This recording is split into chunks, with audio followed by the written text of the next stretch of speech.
Hey everybody, Strainers103 here. I truly hope you guys enjoyed the cinematic replay editing. Did spend some time, perhaps not too much, but hey, I spent some time making it, and I finally get to show you guys the 105 planes shot down Zhao game I had, or as I say, Senjo. It's a bit of a wordplay, because the old CBT ship was called the Senjo after Mount Senjo in Japan. First-rate cruisers, such as, well, even including the Congos, for example. These were named after mountains. That is, of course, first-rate cruisers. Second-rate cruisers were rivers and stuff like that. But without going too much into the details about that, Senjo also can mean the battlefields, and it's a little bit of wordplay, so I guess I decided to go for it. Regardless, here we are. This is just a replay. All of it you'll get to see with no fancy editing this time. You just get to see the replay. Keep in mind that in the cinematic replay I pretty much cut, well, 18-19 minutes worth of replay perhaps into something that's, well, 2.5 or 3 minutes longish maybe. So all the fluff's been cut away naturally, and it's just raw gameplay now. Regardless, if you have yet to figure out, this Zhao was fully spec'd for anti-aircraft. That means AFD manual anti-aircraft, AA range, AA signal, on top of then having the 20% DPS upgrade as it was back then. This was about a year ago, so there was no captain skill rework, I believe. At this point we were still playing with I'm reasonably sure we were still playing with 18-point captains. Very select few people had 19-point captains. This is also back in the days of the old concealment. You'll notice this when shooting my main battery. My spotting range does not immediately become that of my main battery firing range. This was, of course, back when the Zhao could shoot invisible at 15.4 kilometers, even if the target was in the open, as long as nothing was closer and no aircraft were nearby. You could do some serious damage back then, and this thing definitely was considered pretty broken. But yes, as you can see, I have 11 km surface detectability range because I am running AFT in manual anti-aircraft, both of which were tier 4 skills. BFT was a tier 1 skill back then, and not really something that was difficult to acquire, so pretty much everyone had that. And of course, concealment expertise was tier 5, that's right, back in the day, tier 5 skills were a thing. Regardless, I see that the pretty much entirety of my team is going to the eastern side of the map, Sea of Fortune. I'm sure you guys have seen that already. So I'm going to go a little bit to the west, and you can see my spotting range after firing is at 17.1 kilometers, which means that without launching my float plane Scout, which I at that point definitely would suggest and still recommend running, even on something like the Zhao, just because of the rather nice utility it provides. But yes, I opened up the game with a little bit of plinking against New Orleans and the Des Moines in the distance. You can see I'm using the torpedo tubes that the ship is equipped with. Even if the target is more than the 8 kilometers F3 torpedo range, you can still use the torpedoes to get an idea of what kind of maneuvers your target may be doing, especially people that are toying with the speed, accelerating, decelerating, and de-reversing themselves in the middle of the open. Something that pretty much most battleships do not actually get access to, which can be, well, it can be a bit of an advantage for you if you have torpedoes to figure out what people are doing at range. Regardless, selecting some planes, gonna see if I can't knock them out, and I do manage to knock out the float plane Scout inbound torpedoes as I focus the next fighters.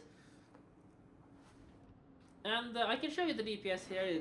As it's an old replay, this stuff actually still works. I have 187 on my dual purpose at 7.2, 303 spread across. Actually, this is not correct. 5.1 is only for the Bofors. There is also a series of AA guns, the 25mm that back then had, I think, 3 kilometers base range. I don't remember. 3.1. I don't remember, but the range on those isn't as good.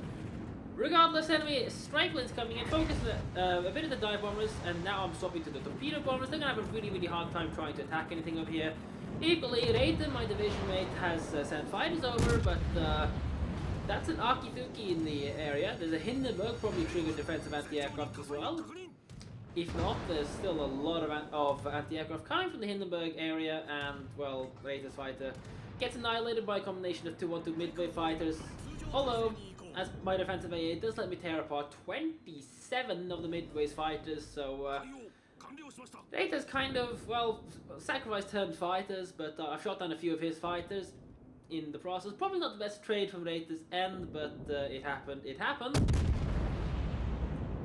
And, well, that Z-23 is still doing reasonably fine, although Akitsuki in the middle potentially could do some serious damage, because as I do believe that Aki did in fact have IFHE equipped, which will allow that Aki to absolutely tear through any destroyer that she meets in this kind of matchmaking, as there are no Kabas and there are no gearings. Of course, on our team they do have a Kawask. I keep in mind this game was played quite a long time ago, so this was back when I sucked. Well, I was really horrible in cruises back then. Like, when I say really horrible, I mean absolutely horrendous levels of horrible, and you can see that on the gameplay. You know, being a lot more passive when I should be aggressive, and I guess you can say vice versa. Anyways, this Kagero now decides to torpedo past me, not really exactly sure what she really plans to achieve with that, but I've got some fires running on this Yamato in the distance, so maybe I'll pick up some reasonable damage. At this point I should have shot the Yamato because I am now too close to the island and those shells are all going to strike that and fail to go over, but my priority definitely should be to try to deal with the Hindenburg, as pretty much know that this guy has some reasonable anti-aircraft, and of course, if you haven't noticed, that is in fact one of the division mates of the enemy Midway, playing with a Des Moines, and the Hindenburg means that there's a lot of potential anti-aircraft for the enemy team. And as our team is kind of advancing towards the enemies, well, they might be having a bit of a hard time, especially since Des Moines and Hindenburg are in rather central positions in relation to the rest of the enemy fleet, who seem to be rather bunched up on the eastern side of the map, so he probably isn't having too great of a time at this point. Akitsuki shows up. Our Kagero is actually immediately commenced clinking. I send a little bit of a bracketing salvo off in the distance because I figured that it's nice to try to get rid of that Aki, and I do. This Hindenburg, I am actually reasonably semi-decently angled, so it's highly unlikely that Hindenburg's going to get Citadel hits on me, although he does pick up some damage. Nothing too major at this point. But as you can see, I'm still trying to just keep myself behind the island and merrily blink away, even though in all fairness I could have pushed up towards the northern side of the map. Despite not having concealment expertise, I could potentially have headed in that direction and done myself some decent forms of damage, although wouldn't really expect too much. I do trigger a heal, perhaps a bit too early at this point. Of course, if you see the cinematic replay, you know that I survive on barely any health at the end of the match, but spoilers aside, and I wouldn't be showing you this if it wasn't that incredible of a game, and that's exactly what it is. To get a fire on the Hindenburg and permanently destroy one of his torpedo tubes, but that's not good enough for me. I want to permanently destroy the ship and cause a retreat to the bottom of the ocean. That Kaba seems to be rather dissatisfied with my current position, but I'm not that interested in the Kaba overall. By the way, this game was played like 2 3 AM in the morning, so my already horrible cruiser gameplay just became much worse. I am now making a very dodgy turn. Very dodgy turn. If the Hindenburg had AP loaded and was looking in my direction, he could easily punish me for this move, but of course if he did, this replay wouldn't be here. Horrible aim shot in the Kawa in return, and I don't really know why I shot that in hindsight. I'm guessing I anticipated he would turn to the left, but there's no way he's going to turn to the left because his gun turrets are pointed to the right, and even though there's a Kagero chasing him, well, sod it. I don't think the Kagero at this point is detected. Regardless, I'm making another mistake here. Instead of keeping my firepower on the Hindenburg and kiting around the island to make sure I get the longest time possible to shoot at this guy and prevent this guy from being able to rush towards B to get himself hidden, instead I kind of do this weird series of turns to pick up a fire, which he of course immediately damage control parties, simply due to the fact that he's way too low HP, and I need this fire. Instant fire is what I need now. 5.3k HP goes in, pick up 2 penetrating hits, 1122 damage, which mind you is 1 damaging it. One of those must have hit something like his torpedo belt or some weird module. However, I do get the fire. He is ticking down. 2.5k health. I don't believe he has heal at this moment. torpedo bombers coming in, and at this point the enemy aircraft carrier should have realized that something is not right with this. Now he's flying nearby, as that torpedo bomber squadron was eviscerated in a matter of seconds as the enemy Hindenburg goes to the bottom of the ocean, perhaps saving our Z-23 some bother, but he's knocked out the enemy. Very well played to him, and that's the enemy Midway division knocked out. However, we have been de-battleshipped at this point, and they still have a full HP Yamato, full HP North Carolina, and half HP Grosser, so Data really needs to get himself in gear now, start dealing some damage, and hopefully he'll be able to pick up some very important kills right now as I get shot at by the Muramin. And, well, I'm going to shoot back, obviously. I mean, you shoot at me, I'm going to shoot you back. Mugamin on the 13,000 HP, I've got 32,000 and a heal ready, so I'm not really going to lose this fight. I don't see that happening unless he suddenly sets 4 fires and then I damage control party that into 4 fires again, and of course that Mugamin could win. Enemy fighters coming back in here, and if the enemy carrier has yet to figure out, as I managed to take out 4 of his planes earlier, and now I chip 1 here right now. If I had expert loader, I could have loaded armor piercing and finished this fight right here, right there, now, and gotten rid of that Mogami with an AP broadside. As more fighters fly into range, it's just gonna focus on them and trying to get rid of them. Make more dodgy plays here instead of, you know, asking Data to spot torpedoes from the Mogami and get all of my 12 guns on this Mogami, who will not be able to citadel me at that range because Sal's armor is either too well angled on the center belt area or thick enough, coming in at 15.2 centimeters, covering the magazine. So I'm only engaging this Mogami with my forward battery, 6 main gun turret, well, main gun barrels is what I'm trying to say even. Whereas this Mogami is able to engage me with all 10, so I am crossing the T and I'm taking more damage than I should have needed to take here. But this is exactly what I was worried about, because he made that turn. It's almost guaranteed he would have torpedoed, and that's exactly what's coming in. As the Data and the Z-23 seem to have pulled a bit of a number on the enemy Grosser Kurfürst, knocking that guy to incredibly low HP.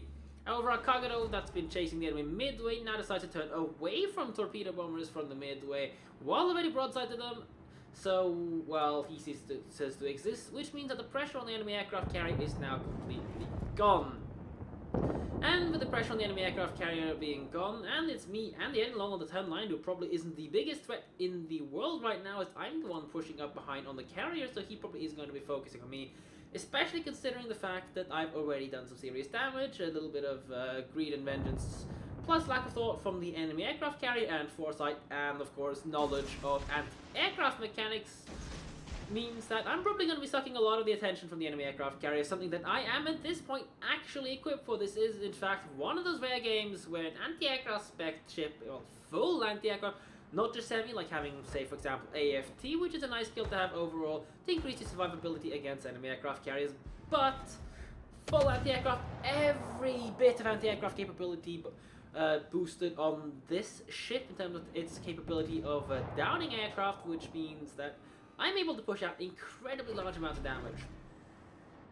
Anyways, I see that the Yamato North Carolina coming after I've had widespread launched on the Kaba, figuring he might not come around the corner at full.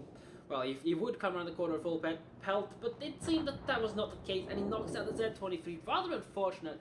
Had the Z-23 smoked himself up, hydroed in the smoke, and basically pummeled that Kaba, this situation could have been a lot better. However, the Kaba is sufficiently low HP, and he might even be flooding to death, which would be very good for me, as I'm focusing on trying to knock out some of these fighters for Reita so that they can not go in there and intercept the attack against the Kaba. Reita managed to finish them off, so it's now me versus these 2 full HP battleships, which can be rather than nasty. And now torpedo bombers coming in, I immediately focus and defensive and aircraft them, because I cannot afford to dodge torpedo bombers right now, and this is the case where having a full anti-aircraft spec basically saves my tail, as I sent some very, very poorly aimed shots against the Yamato. Should have aimed them much higher and shot at his upper belt area, because at that range I was being rather greedy trying to get into Citadel, but I would kind of need to be at around 3 kilometers to do so. As the North Carolina gets a pretty nasty salvo, considering I'm on incredibly low HP, I decide to damage control party those fires immediately. As the enemy aircraft carrier has fed me even more planes, and now here come the fighters, and I'm gonna try to pick up those kills as well. Unfortunately, my defensive anti-aircraft goes down, and right now I'm thinking I just need to get myself to stick my bow into the island so that North Carolina can have less of a target to lull Penn to try to cover as much of it with the island. Keep in mind, a lot of these islands and the rocks on them will eat shells, and the North Carolina fails to aim correctly if he shot further ahead on my bow. Aiming for the 25mm as standard armor, he could have ended this fight here and now, but thankfully he didn't, and now the Edinburgh gets a really lucky torpedo salvo on him. 2 torpedoes as I strike him as well. Elite is going for the Yamato, 2 torpedo bombers stacked up there. I'm reversing a little bit just to keep myself in a position where I can torpedo this Yamato should he attempt to come around that corner. Still taking a bit of a hammering from the North Carolina secondaries. His main battery comes in, I go forwards, he shoots too far back, only 1 overpen against our superstructure. Incredibly important there, because I'm now out of heals, 9,996 health, what a number. Ready to send another torpedo salvo against Yamato as I get hammered more by the North Carolina secondaries. I'm now reversing a little bit, need to get myself going, engines all ahead flank forwards, because I do not want to get caught by this Yamato. If he shoots me in the back, he's just going to overpen, and there you see one of the few cases you should be actually launching widespread torpedoes, as I lose about 4k of my health to this Yamato. And as you can see, I do pick up 4 torpedoes on the Yamato. The importance of using widespread there being I would not have had the angle to launch any of my torpedoes against that Yamato if I had fired them with narrow spread, simply because I was going forward to avoid the angle. Chaining to widespread just gave me the angle to lob one of them around the island corner as Data tries to panic the torpedo bomber, but it doesn't go in. No matter though, however, he fucked up his drop and he basically dropped it way too close to me, dropped farther away. There is no way I could have evaded that torpedo if I didn't shoot it down as I get my clear sky. 87 planes shot down right now, but that's not it. This Midway knows he needs to kill me to have any remote chance of winning this game. He needs to stop me from getting the cap, reduce the points, and then potentially attack Reita back in the distance. However, I have my defensive anti-aircraft up and watch these planes fall out of the sky. A little bit of fail stacking there, 6-7 squads wide. Unfortunately, one of them dropped, but it doesn't hit me. Although I had my damage control body up, he would not have been able to kill me there with only 1 bomb. Simply just not enough damage. Around 3.3k expected bomb hit. Although if he set me on fire, it could have been nasty. As I type to the enemy Midway, who's now calling cheats because he has failed to realize that I am in fact specking for a very unique spec that pretty much nobody ever does on the South. That is full anti-aircraft, and as you can see, even after a little bit of combat, I still have quite a lot of my DPS available to me, and that allowed me to completely obliterate the remainder of his strikes, protecting me in the end game and completely securing the game. 105 planes shot down, I think one just at the end of the battle, and I win this rather tense game. I should have died so many times with the amount of luck I got. I probably, well, how can I put it? Should have just gone and bought myself a lottery ticket, but I'm not that type of person because, well, I guess you can say I'm not that silly because lottery tickets are exactly that silly. Ending the score with 199,700 damage had I focused more on shooting the Midway instead of enjoying the fireworks, something I definitely was thinking, and not really caring so much about the result of the game because I had already done something amazing. I could have reached a 200,000 damage marker, but hey, 105 planes shot down in a Zao, surviving a close engagement with a Yamato and North Carolina on full HP with the help of an aircraft carrier and the Edinburgh. Despite the best efforts of the enemy aircraft carrier to try to get rid of me, he never actually fully committed to sinking me, so, well, he got punished for that. Even 4 torpedo hits against the Yamato close range, although I would only have needed the 1 realistically to kill him because his damage control party had been triggered by previous flooding attacks from the aircraft carrier data in my division. But yes, very important there and incredibly lucky, like for example the fire against the Hindenburg, taking him out of the game, immediately setting him on fire after he damage control parties on low HP, which basically meant that the enemy division was knocked out for rather cheap of a price. Anyways, having a look at the post-battle results screen, 16,000 XP, of course that's with first win, 3.2k free XP. Do manage to clear sky, get a double strike at the end, plus a dreadnought for surviving, having used all of my heals. Remember, this is without concealment expertise, so you know, to get to the tier 5 back then in the captain skill tree, you needed 15 points out of the 18 you could have, so you cannot have AFT in manual, which bows with tier 4 without having a 19-point captain, and then sacrificing some other stuff around. But yes, clear sky is out, not something you see very often. So yeah, having a look at the team scores, 4,382 base experience. That's a pretty incredible number. The planes shot down, really pushing that up. Because on its own, that damage, as I never really did much to their destroyers. In fact, I think the only destroyer damage I actually did was to kill off that Akifuki.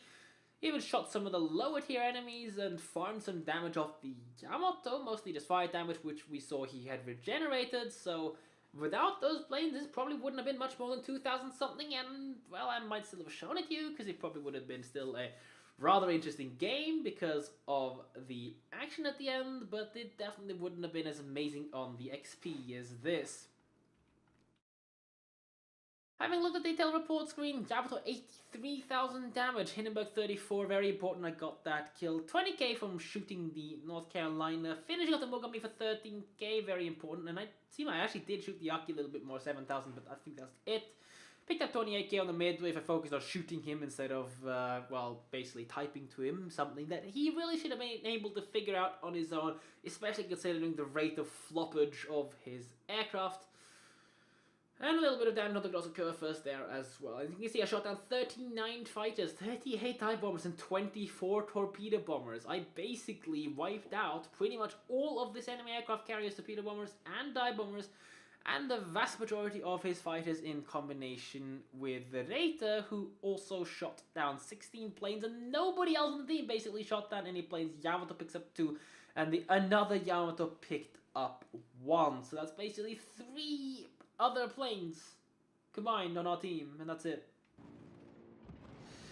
Anyways, I really hope you guys enjoyed this replay cast. I really hope you guys enjoyed this cinematic replay. If you have not yet seen that, click on, well, link in the description or the thingy-majiggy you see on your screen right now, and go watch it. I think you might like it. Anyways, thank you guys for watching. Don't forget to subscribe to my channel for occasional content and epic games like this. And have a great day, morning, evening, bliot, wherever you may be. And I'll catch you in the next one.